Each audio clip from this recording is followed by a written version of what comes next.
Оцените, как здесь все. Ребята уровень подгоняли. Охренеть можно просто. И здесь у изголовья самой кровати. Сейчас покажу.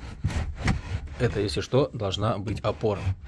После недавних моих реконструкций, которые я начал с подиумом, я решил, почему мне вот это и следующий ящик, который держит кровать и является подиумом, не сделать его глубже.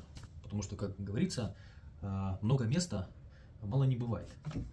Очень много места находится под самой кроватью, внутри самого подиума. Те отделения, которые я сделал, они оказались уже малы. Поэтому было принято решение в итоге переделать пространство под подиумом. Ну и смотрите, что в итоге из этого получилось.